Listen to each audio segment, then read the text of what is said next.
For decades, the borders of the North Rifts have been the bone of contention between the communities living there.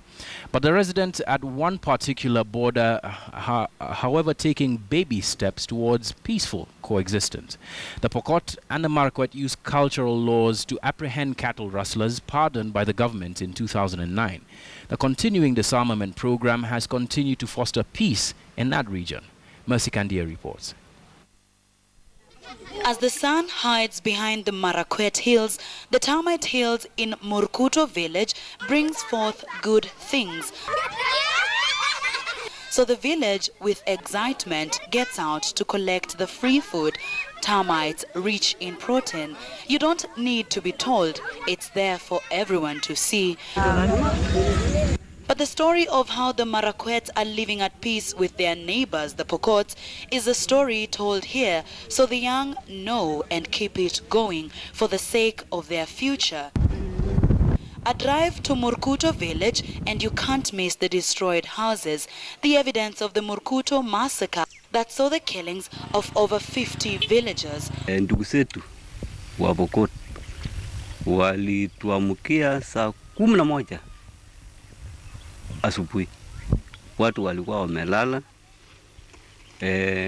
Sasa wakachoma manyumba, watu waliuliwa. But that was 10 years ago. The guns in the valleys went silent, giving opportunities for economic activities here to thrive. But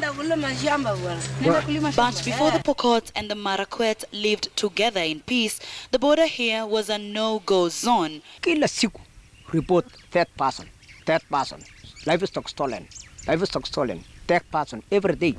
Katika diary yangu nilikuwa naandika kila siku mtu mmoja na wawa amba musi 50 naenda. But that peace was not acquired overnight. It's a progress, the chiefs say, a joint effort from the Pokot and the Marakwet, and the use of local laws and customs to discipline the villagers. If you kill another Pokot, there's what we call a pie compensation, where you pay dearly for that for the death of that person. Now we transferred this to look into our agreement between the Pokot and the Marakwet. If a Pokot goes to the Marakwet and kills, we must compensate them. Culture is superior to an individual, and it was the cultural fines and laws that worked well along the Pokot-Marakwet border.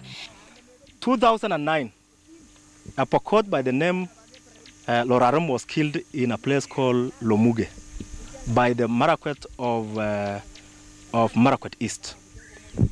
We came with the leadership of Marakwet, including the former MP Lina Chebi Kilimo, and also Honorable Asman Kamama was here, of Tiati, and all the chiefs. We agreed that our community must be compensated as per the agreement. We were paid 80,000 cash and 32 goats.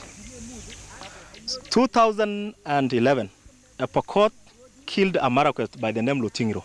We did the same. Education is also said to play a major role in building peace and widening opportunities to the learners. Schools, including Queen of Peace Chesongoch, are some of the schools that brought the two communities together. Pokot will never make attacks when their own children are living in Marakwet.